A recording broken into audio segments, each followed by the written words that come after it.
Assalamualaikum warahmatullahi wabarakatuh. Halo anak-anak semuanya yang soleh dan soleha, apa kabar? Semoga kalian dalam keadaan sehat ya, amin. Di masa pandemi sekarang ini, kalian harus banyak belajar sabar.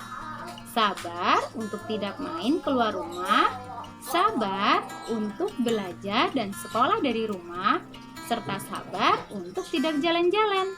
Nah, kali ini Miss Susi akan bercerita tentang kisah Nabi yang mempunyai sifat sangat sabar. Siapakah Nabi tersebut? Mau tahu bagaimana ceritanya? Sebelum kita menyaksikan video ini, kita baca basmalah dulu ya. Bismillahirrahmanirrahim. Selamat menyaksikan. Kisah Nabi Ayub alaihi salam. Nabi Ayub masih termasuk keturunan Nabi Ibrahim. Ia menikah dengan Rahmah yang masih keturunan Nabi Yusuf. Ayub mengemban dakwah di tengah-tengah kaum Hauran dan Basniah. Kehidupan Nabi Ayub bergelimang harta dan luar biasa banyaknya. Nabi Ayub dikenal sebagai orang yang santun dan dermawan. Ia banyak membangun masjid dan mengajarkan agama sesuai dengan perintah Allah.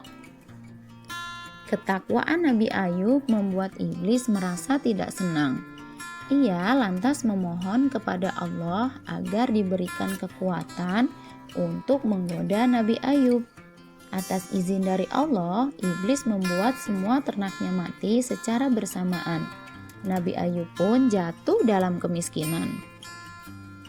Meskipun telah jatuh dalam kemiskinan, ketakwaan Nabi Ayub tidak berkurang. Iblis pun kembali memohon kepada Allah.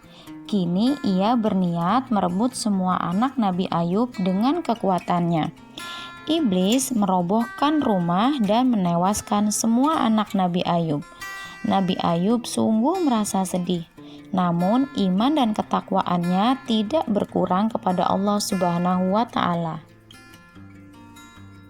Iblis tidak henti-hentinya memohon kepada Allah agar diizinkan mengganggu Nabi Ayub. Nabi Ayub telah jatuh miskin, semua anaknya tewas. Dan sekarang iblis memberikan penyakit yang sungguh mengerikan kepada Nabi Ayub. Nabi Ayub tidak bisa bergerak, seluruh tubuhnya bernanah. Dengan kondisi ini, semua sanak saudaranya pergi menjauh. Hanya Rahmah, istrinya saja yang masih setia menjaga dan merawat Nabi Ayub. Melihat kesetiaan Rahmah kepada Nabi Ayub, iblis berencana untuk menggodanya. Iblis pun menyamar menjadi manusia dan berbicara kepada Rahmah. Iblis berkata bahwa ia bisa menyembuhkan penyakit Nabi Ayub dan mengembalikan harta serta anak-anaknya jika ia dan Nabi Ayub mau menyembah kepadanya. Rahmah lantas menceritakan pertemuannya dengan orang asing tersebut.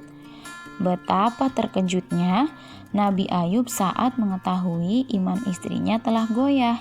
Nabi Ayub lantas berkata bahwa orang asing itu pastilah iblis yang hendak menggoyahkan iman mereka.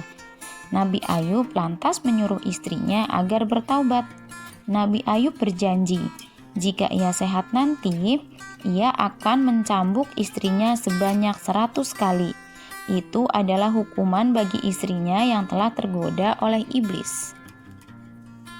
Nabi Ayub menderita selama 18 tahun, dan selama itu pula Rahmah setia merawatnya.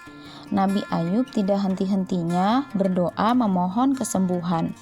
Mendengar doa Nabi Ayub, Allah mengirimkan malaikatnya untuk menyampaikan wahyu. Malaikat itu meminta agar Nabi Ayub berdiri dan menghentakkan kakinya ke tanah. Secara ajaib, dari dalam tanah muncul air yang begitu jernih. Nabi Ayub lantas meminum air itu dan membasuh seluruh tubuhnya. Dengan izin Allah, seluruh penyakit Nabi Ayub langsung sembuh. Betapa bahagianya Rahmah ketika melihat suaminya telah sembuh. Ia langsung berlutut dan mengucapkan syukur kepada Allah. Nabi Ayub sangat sayang kepada istrinya. Apalagi kesetiaan dan iman Rahmah telah teruji selama 18 tahun menemani dan merawatnya dengan penuh kasih sayang. Namun janji Nabi Ayub untuk mencambuk Rahmah sebanyak 100 kali tetap harus dijalankan. Saat itulah Allah yang Maha Penyayang memberikan jalan keluar. Allah memerintahkan Nabi Ayub mengambil seikat rumput dan memukul istrinya dengan itu, sehingga tidak ada janji yang dilanggar dan istrinya pun tidak mengalami kesakitan. Allah sungguh Maha Adil dan Maha Pemurah. Atas kesabaran Nabi Ayub dalam menerima cobaannya, Allah mengembalikan semua yang telah hilang dari Nabi Ayub dan melipat gandakannya.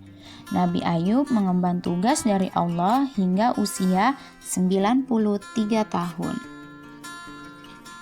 Alhamdulillahi Rabbil Alamin. Bagaimana kisah Nabi Ayub tadi, anak-anak? Sudahkah kita memiliki sifat sabar seperti Nabi Ayub? Mari bersama-sama kita belajar sabar dari kisah Nabi Ayub alaihi salam. Sampai bertemu lagi di kisah Nabi selanjutnya. Wassalamualaikum warahmatullahi wabarakatuh.